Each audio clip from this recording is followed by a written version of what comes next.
Bonjour, bienvenue dans William's Kitchen, je suis William et aujourd'hui je vais vous montrer comment faire des dinner rolls.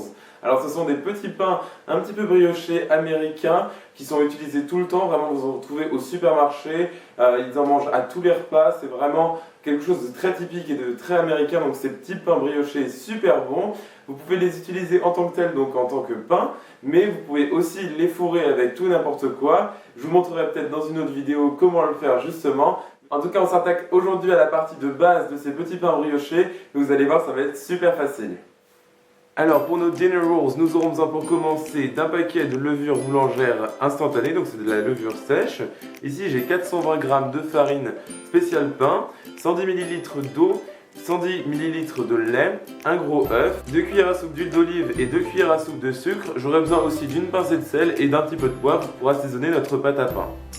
Alors dans mon eau, je vais commencer à mettre mon lait et je vais chauffer le tout au micro-ondes jusqu'à ce que le mélange soit bien tiède. Voilà, donc maintenant que mon mélange est bien tiède, je vais venir ajouter mes 2 cuillères à soupe de sucre blanc et je vais maintenant mettre mon sachet de levure boulangère. Très important d'utiliser ce type de levure. Je vais mélanger vite fait avec une cuillère à soupe et maintenant je vais laisser reposer le tout 5 minutes. Ici dans le saladier de mon KitchenAid avec le crochet, je vais ajouter toute ma farine ainsi que mon huile d'olive, mon gros œuf, une cuillère à café de sel et un petit peu de poivre. Et je vais mélanger environ 1 minute juste pour que le tout soit bien incorporé. Voilà, vous mélangez très vite fait. Et comme vous pouvez voir, ça fait 5 minutes et ici j'ai un mélange très mousseux, très bizarre, c'est exactement ce que l'on veut. Donc je vais mettre le tout dans mon saladier. Et en fait, maintenant je vais mélanger à nouveau avec mon crochet, d'abord à une vitesse assez basse et ensuite à une vitesse moyenne pendant 10 minutes. Donc je vais pétrir ma pâte 10 minutes pour qu'elle soit bien élastique et elle ne colle plus au toucher. De toute façon, je vais vous montrer la texture de ma pâte une fois qu'elle sera pétrie. Et voilà, donc comme vous pouvez voir, ça fait 10 minutes, j'ai une pâte bien lisse, un petit peu collante mais c'est pas grave, de toute façon on va utiliser de la farine après pour justement la malaxer avec nos mains une fois qu'elle aura gonflé. Donc maintenant je vais l'enlever de mon saladier.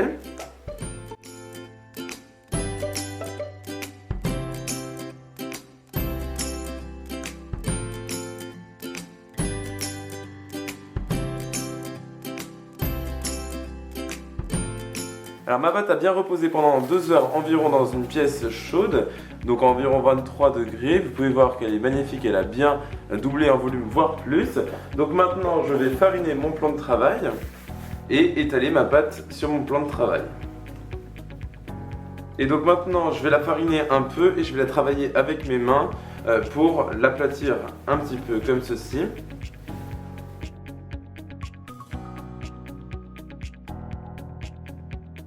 Voilà, génial, donc j'ai une pâte qui est bien légère, c'est magnifique. Donc maintenant je vais former une sorte de boudin pour ensuite découper des portions.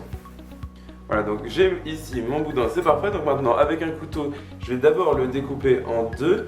Donc je le coupe en deux comme ceci, ensuite je coupe ma pâte à nouveau en deux. Et ensuite je découpe chaque partie en 3 pour avoir un total de 12 portions.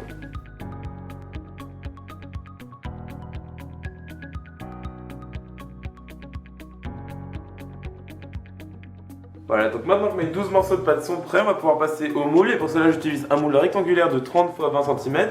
Donc c'est en taille américaine, donc un moule de 9 x 13 inches, donc pouces. C'est vraiment la taille de moule standard utilisée pour ce type de pain. Et donc vous allez mettre chaque boule de pain comme ceci. Donc 3 dans la largeur et 4 dans la longueur.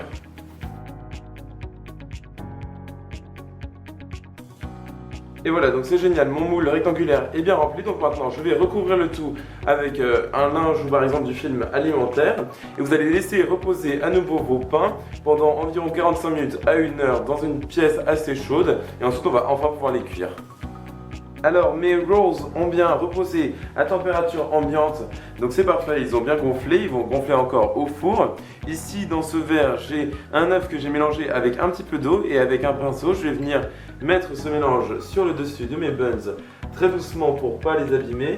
Ça va permettre de justement avoir des buns magnifiquement dorés à la cuisson.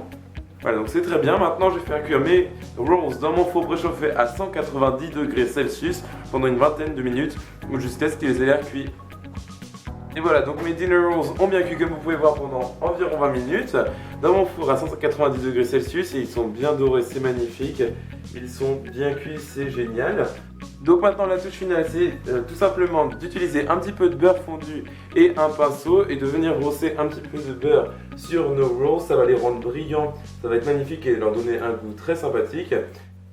Alors, j'ai mis mes dinner rolls dans une assiette de présentation et comme vous pouvez voir, ils sont vraiment magnifiques, bien brillants avec le beurre qu'on a rajouté par-dessus et qui donne un goût très sympathique. Ils sont franchement super beaux. Donc je vais en enlever un devant vous. Donc en fait à ce stade, vous allez arracher votre pain comme ceci.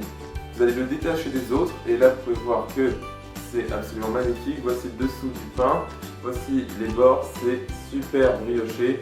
Très léger. En anglais, on dirait que c'est très fluffy pour vous apprendre cette expression et franchement, c'est magnifique. On a vraiment un pain qui est bien brioché comme vous pouvez le voir. C'est magnifique.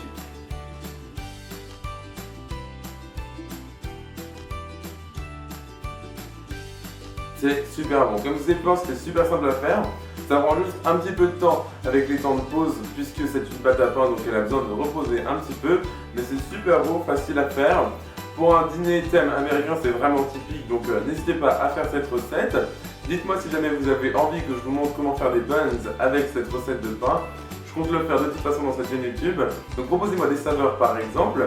Si jamais vous voulez refaire cette recette, les ingrédients sont dans la description de la vidéo ainsi que les réseaux sociaux où vous pouvez me retrouver et me partager une photo de vos créations culinaires. Donc Facebook, Twitter, Instagram et Snapchat. N'hésitez pas non plus à me mettre un pouce bleu si jamais vous avez aimé cette vidéo et un commentaire. Et moi je vous revois pour la prochaine recette. Salut!